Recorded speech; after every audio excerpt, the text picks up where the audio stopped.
गुणगान सुन रहे हैं, तो अक्सर व्यास पूजा के समय में हम सब इकट्ठे होते हैं। व्यास पूजा के समय शुरुआत में बोलते हैं on this most auspicious occasion. तो मैं सोचा था आज बोलूँ या ना बोलूँ on this most auspicious occasion. वैसे तो वैष्णव का आविर्भाव भी ऑस्पिशियस है और तिरुभाव भी ऑस्पिशियस है, लेकिन ये है तो ऑस्पिशियस, लेकिन इसको ऑस्पिशियस में स्वीकार करने में थोड़ी सी कठिनाई हो रही है। लेकिन वास्तव में ऑस्पिशियस है इस तरीके से कि मैं ये महसूस कर रहा हूँ, काफ़ी भक्तों ने भी शेयर किया कि इस बार जो हम गुणगान सुन रहे हैं ये बहुत हृदय को छू रहा है और हमें एटलीस्ट सब हम महाराज से ज़्यादा निकट अपने आप को महसूस कर रहे हैं। We are more close to Maharaj, है ना। आप सबका भी ये अनुभव होगा। तो ये वास्तव में इससे मालूम चलता है कि शुद्ध भक्त का गुणगान, उनकी वाणी में इतनी शक्ति है कि अगर हम उनकी इंस्ट्रक्शंस को याद रखेंगे तो हमेशा महाराज के साथ रहेंगे और महाराज भी हमेशा हमारे साथ रहेंगे। तो 3 प्रकार के इमोशंस मेरे अंदर चल रहे थे, मैं किसको बताऊं, टाइम कम है। एक तो ये कि फीलिंग मोर क्लोज टू महाराज, दूसरा एक बहुत रिग्रेट हो रहा है, थोड़ा शोक हो रहा है कि इतनी कृपा मिली, इतना प्रेम मिला महाराज से, इतनी केयर मिली, इतनी इंस्ट्रक्शंस मिली, इतना पर्सनल अटेंशन मिला, लेकिन मोस्ट ऑफ टाइम मैंने उनको फॉर ग्रांटेड लिया, बड़ा लाइटली लिया। और अब सुन रहा हूँ तो महसूस हो रहा है कि कितनी महत्वपूर्ण, कितना प्रेम महाराज ने दिया और मैंने इसको बहुत लाइटली ले लिया। तो जिस प्रकार से भागवतम के 30 स्कंद में माता देवहूति को बहुत शौक होता है जब कर्दम मुनि छोड़ के जा रहे होते हैं, तो माता देवहूति को लगता है कि अरे इतने बड़े व्यक्ति मेरे पति थे, मुझे कृष्ण प्रेम दे रहे थे, लेकिन मैंने बोला नहीं, मुझे पहले आपका प्रेम चाहिए। तो छोटी छोटी बातों को लेकर मैंने महाराज का समय बर्बाद किया, लेकिन जो महाराज देना चाह रहे थे उसको मैं सही ढंग से ग्रहण नहीं कर पाया, इसका मुझे शौक हो रहा है। और तीसरा जो महाराज का एग्जाम्पलरी बिहेवियर, महाराज की इंस्ट्रक्शंस, वो बहुत सुंदर इंस्ट्रक्शंस है, वो कुछ चर्चा करूँगा। तो महाराज ने बहुत प्रेम दिया। जैसे मेरी पहली मीटिंग महाराज के साथ हुई थी 1997, 10 दिसंबर था और सर्दियों के दिन थे, पंजाबी बाग में सैटरडे था। तो मैं गया वहाँ पे, फर्स्ट टाइम गया था, first time Saturday love fest, और बहुत लेट हो गई। महाराज बिजी थे, मैराथन का टाइम था, बहुत लेट हो गए थे और लेक्चर दिया महाराज ने। मैंने क्वेश्चंस, तो मैं नया नया था, मैंने हाथ खड़ा किया, खड़ा होकर बोला यस। तो मैंने पूछा कि हम भगवत धाम चले जाएंगे, वापस नहीं गिरेंगे, इसकी क्या गारंटी है। तो महाराज ने बड़ी स्मार्ट बोला very good question, very intelligent question. तो ये सुनकर मैं इतना खुश हो गया इतने प्रेम से, वेरी गुड क्वेश्चन। तो भाई इतना हृदय को छू गया, वाह। तो उसके बाद फिर धीरे धीरे मिलते गए और फिर मैं मोहनोपा जी क्लासेस में आता था। फिर महाराज ने बोला कि आप पंजाबी बाग में प्रचार शुरू करो। अब मुझे मालूम था प्रचार कैसे शुरू करना है, तो महाराज जहाँ देखते थे मैं उधर हो जाता था। तो संडे लव फेस्ट होती थी, बर्तन धोते थे, सब करते थे। तो सब सीनियर बोलते थे बर्तन धोने से महाराज प्रसन्न नहीं होंगे, उनके आगे पालन करने से प्रसन्न होंगे। तो चारों तरफ से घिर घिर जबरदस्ती महाराज ने पुश किया कि पंजाबी बाग में प्रीचिंग शुरू करो। और फिर ट्रेनिंग के लिए मैं गया 2001 में पूना में 1 महीने के लिए।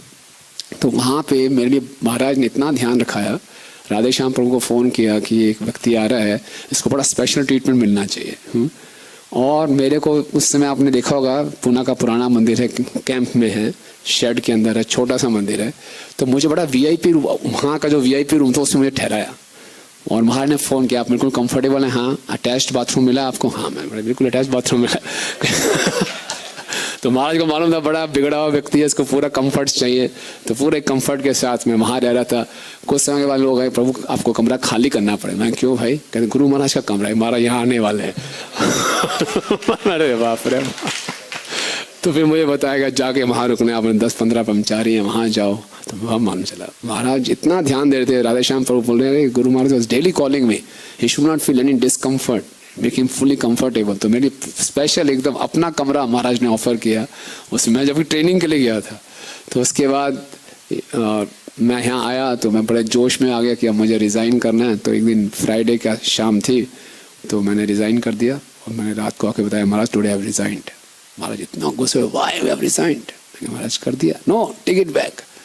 तो मेरा अजीब सी हालत हो गई, क्योंकि भक्त उस समय प्रीचिंग इसी स्टाइल की होती थी, कब तक तेल बेचते रहोगे कितना बेचो। तो रोज ऐसे सुनाते थे, तो बड़ा उत्साह आगे मैंने कर दिया कि तो फिर मैंने बॉस को फ़ोन किया आपने कि मैं डेजिग्नेशन वापस लेना चाहता हूँ। तो अच्छी लग रही था कि फ्राइडे इवनिंग था, तो कहता ठीक है कोई बात नहीं, मैंने फॉरवर्ड नहीं किया था, वापस ले लो। तो मैं दोबारा से ज्वाइन किया। फिर 2000 में प्रार्थना करता था भगवान से कि मैं ज्वाइन करना चाहता हूँ, हिम्मत नहीं हो रही, घर में ऐसा है वैसा है। तो एक बार महाराज के साथ पिलानी में गए थे, तो वापस आ रहे थे, तो पिलानी जाती थी, हमारा घर रोहतक रोड पे ही था, मियाँ मणि नगर में। तो मैं महाराज मेरी मदर बहुत बीमार हैं, अगर आप दर्शन दे देंगे। और महाराज का बहुत टाइट शेड्यूल था। बहादुरगढ़ मंदिर में गए थे, पिलानी से बहादुरगढ़ मंदिर, फिर आगे स्टीयरिंग कमेटी मीटिंग थी, गोपिया प्रभु साथ में थे, बहुत टाइट शेड्यूल था। तो मैंने जब रिक्वेस्ट की, महाराज इतने हम्बल है, मैंने बोला I am here to serve the Vaishnavas, है ना, आप बोलिए। तो मैंने फटाफट घर में फ़ोन किया कि महाराज आ रहे हैं, फटाफट सब तैयार किया। तो मेरी माता जी बेड रिडन थी, तो सब वही कंप्लेंट शुरू हुई, मंदिर में रात को लेट आता है, ये बोलता है, इसको बोला शादी करे, ये करे, वो सब शुरू हो गया। तो महाराज ने बोला देखो, हर गुरु की तो यही इच्छा होती है कि उसका शिष्य सन्यासी बने। लेकिन आजकल के शिष्य इतने नालायक हैं, कहना कहाँ मानते हैं। तो इतना टैक्टफुल जवाब था, तो पेरेंट्स को समझ नहीं आया क्या बोले। तो फिर फटाफट बोले, फिर मेरी माता जी ने बोला महाराज कुछ भजन सुनाओ। अब इतने बड़े गुरु को वो ऑर्डर दे रही भजन सुनाओ। तो मैंने बोला ठीक है। महाराज ने हाथ बजा के हरे कृष्णा गाना शुरू कर दिया। फिर भाग के गए, हमारे मंदिर में करताल था घर में, बोलिए। तो करताल का धागा इतना गंदा था, महाराज देखा क्या है। फिर भी महाराज ने बजा के 5-10 मिनट कीर्तन किया। और फिर ये सितंबर 2003 की बात है। और फरवरी 2004 में जब पंचतत्व का इंस्टॉलेशन हो रहा था मायापुर में, मेरी माता जी ने शरीर छोड़ दिया। और फरवरी में गुरु महाराज को मीटिंग अटेंड करनी थी, दिल्ली वापस आए। एयरपोर्ट में मिलने गया, तो महाराज ने बोला कोई बात नहीं, संसार ऐसा है, सबको जाना है। फिर महाराज ने बोला कि अपनी माता जी को आप मंदिर में ले गए थे? क्योंकि जाते जाते जब घर से जा रहे थे, मेरे महाराज ने मुझे बोला था अपनी मम्मी को आप मंदिर के दर्शन कराने ले जाना, कैसे भी ले जाना। तो ये सितंबर में बात हुई थी और फरवरी में माता जी ने शरीर छोड़ा। 5 महीने लगभग निकल गए और मैं तो महाराज के इंस्ट्रक्शंस को ही भूल गया। मैं लेने गया था मम्मी को, तो वो इतना महाराज को याद था, मैं भूल गया था। और महाराज याद, मैंने बोला था आपको माता जी को दर्शन कराने के लिए गए थे, तो मैं एकदम पानी हो गया। मैं रोने लगा, नहीं महाराज सॉरी, मैं तो बिल्कुल भूल ही गया था, तो बहुत बड़ी गलती हो गई। No you are a devotee, no problem. तो ये महाराज इतना ध्यान रखते थे, इतना पर्सनल अटेंशन का डिटेल्स, इतना डिटेल्स में जाते थे। Sorry, okay. तो अभी ठीक है। तो कहाँ थे? हम देखते हैं महाराज इतना डिटेल्स में जाते थे। हमने वीडियो देखा कि महाराज कैसे नींद में भी ड्यूटी वर्शिप कर रहे हैं। तो ये इतना इंस्ट्रक्टिव है और इतना फेथ के भी है। ये जैसे मधुसुंदर प्रभु हैं, हमेशा बुक डिस्ट्रीब्यूशन करते हैं, तो सपने में बुक डिस्ट्रीब्यूशन करते होंगे ना, कोई दिक्कत नहीं है। जब मैं भी प्रेसिडेंट था तो कई बार मैं सपने में किसी को डांट रहा होता था या काउंसलिंग का तो या कई बार लेक्चर दे रहा होता मैं ना। तो जो हमारा करते हैं, सेवा करते हैं, वो नॉर्मली हम करते हैं। और हम देखते हैं गुरु महाराज का ज़्यादातर दिन पूरा ट्रबल शूटिंग में जाता था। सारे जो शिष्य थे कोई ना कोई समस्या लेकर ही आते थे। इतना सब सुनने के बाद भी महाराज, और कल बता रहे थे उनके सेवा कि पहली बार ऐसा नहीं है, कई बार महाराज ऐसे कौन करते हुए देखा है, ड्यूटी वर्शिप कर रहे हैं। इससे क्या मालूम चलता है? महाराज में बहुत कुछ सिखा रहे हैं, अटेंटिव मैनेजमेंट ना। केशव भारती महाराज हमारे मंदिर में आए थे। मैंने बोला महाराज मेरे प्रेसिडेंट होने से बहुत अपराध होते हैं, कैसे बचूं? मैनेजमेंट में तो अपराध होते ही हैं। बोले अपने गुरु महाराज से सीखो। आप चैंटिंग अटेंटिव हियरिंग पे सेमिनार्स करते हो, but living example of attentive management is your Guru Maharaj. तो अटेंटिव का मतलब यही नहीं है महाराज। अब मैं पहले सोचा था कि अटेंटिव का मतलब ये अपराध ना हो, लेकिन अब महाराज की इस लीला से मैं मालूम चल रहा कि अटेंटिव का मतलब हम जो कुछ भी करते रहें, अपना ध्यान कृष्ण से ना हटाएं, अटेंटिव रहें, हमेशा अपने जीवन के उद्देश्य को याद रखें। तभी ये संभव है कि इतनी नींद में होते हुए महाराज ड्यूटी वर्शिप कर रहे हैं और इतनी ट्रबल शूटिंग मैनेजमेंट करते हुए भी। तो बहुत बड़ी इंस्ट्रक्शंस है। कई बार हम सेवा करते करते सेवा के लक्ष्य को भूल जाते हैं, लेकिन महाराज हमें याद दिला रहे हैं।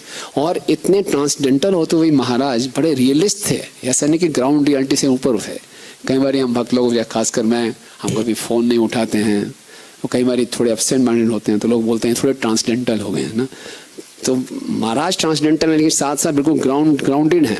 जब शुरू मंदिर खुला था, एक बार मैं गुरु महाराज के साथ गेस्ट हाउस में जा रहा था, तो मैंने तुरंत लिफ्ट दबा दी। मैंने बोला नहीं, आपको मालूम है 2nd फ्लोर से ऊपर आने में, नीचे जाने में 2 रुपये लग जाते हैं। तो महाराज सीढ़ियों से चढ़ के गए थे, सीढ़ियों से आए, है ना। इतना रियलिस्ट। एक बार आप अजय गोरखपुर ने वीडियो भेजा था, कि महाराज चल के जा रहे हैं और सामने अजय कुमार महाराज ये राधा कुंड है, ये गिरी गोवर्धन है, हाँ, और महाराज जा रहे जाके सीधा लाइट का स्विच ऑफ तो इतना महाराज ध्यान रखते थे। तो ये कुछ बातें हैं, और भी बातें हैं, लेकिन अब समय हो गया। मैं महाराज जैसे हम फ़ोन भी करते थे, अगर जवाब नहीं दे पाए तो महाराज कॉल बैक जरूर करते थे। कोई भी मीटिंग रखते थे, अगर थोड़ा सा भी लेट कर दिया महाराज ने, 1 घंटा भी लेट कर दिया तो फ़ोन करके बोलते थे आप 1 घंटा लेट आना। तो मेरी जो लास्ट मीटिंग हुई गुरु महाराज के साथ 27 अप्रैल को हुई। तो 27 अप्रैल के लिए पहले महाराज ने टाइम दिया था 11 बजे का, फिर दोबारा से दशवतार प्रभु से मैसेज आया, नहीं उनको बोलो 11 नहीं 12 बजे आना। 1 घंटे के लिए भी महाराज इतने केयरफुल थे। तो मैं 12 बजे गया। तो उस मीटिंग में यमुनानगर से पीताम्बर कृष्ण प्रभु भी आए हुए थे। तो कुछ 1-2 इशू थे। तो महाराज मैंने देखा और आप सबने देखा होगा पिछले कुछ दिनों से, महीनों से, जब भी हम कोई इस मंदिर का कोई डिस्प्यूट या कोई आपस में भक्तों से अनबन शेयर करते थे तो महाराज की आंखों में आंसू आ जाते थे। आप सबने ऑब्जर्व किया होगा, महाराज बहुत इमोशनल हो रहे थे, है ना। और महाराज को बहुत हर्ट करता था कि भक्त लोग छोटी बातों में कितना डिसएग्री कर रहे हैं। तो महाराज ने सब सुना। तो महाराज ने 2-3 स्टेटमेंट्स दी। तो महाराज ने एक बहुत इंपॉर्टेंट स्टेटमेंट बोली। महाराज ने कहा unity is more important than personal ambitions. ये ध्यान रखें हम, unity is more important than personal ambition. कई बार पर्सनल स्पिरिचुअल एम्बिशंस हमारी पर्सनल हो जाते हैं, जो कि उस केस में हो रहे थे, लेकिन उसमें कन्फ्लिक्ट हो रहे थे। तो जब ऐसा कभी हो तो अपने पर्सनल एम्बिशंस को हम सेक्रीफाइस करके यूनिटी पे ध्यान। फिर बोले जितने भी कन्फ्लिक्ट्स हैं मेजर कारण फॉल्स ईगो है। और फिर महाराज ने बोला कि इस्कॉन को जो खतरा है बाहर से नहीं, अंदर के कन्फ्लिक्ट से ज़्यादा खतरा होगा। तो ये महाराज ने जो 27 अप्रैल को मेरी मीटिंग हुई उसमें मुझे 3 आदेश मिले। और कोइंसिडेंस है कुछ है, महाराज हर बार ही बोलते थे, पिछले कई जगह महाराज लेक्चर दे रहे थे तो प्रचेतस का एग्जांपल देते थे, कोऑपरेशन कोऑपरेशन कोऑपरेशन, अपनी विल में लिख के भी गए। और एक कोइंसिडेंस है कि महाराज ने अपनी अंतिम लीला शरीर भी छोड़ा तो उस हॉस्पिटल का नाम है सिनर्जी, कि सिनर्जी, है ना। तो ये हमेशा हम याद रखें कि जाते जाते भी महाराज हमें सिनर्जी सिखा के जा रहे हैं। महाराज ने उस स्थान को चुना, उसका नाम भी सिनर्जी चुना। तो हम कभी भी अगर हमारे में लड़ाई झगड़ा होगा भक्तों में, आप होगा, बहुत सी मिसअंडरस्टैंडिंग्स होंगी, डिफरेंस ऑफ ओपिनियन होगा, तो जय हिज होलीनेस गोपक गुरु प्रसाद स्वामी महाराज की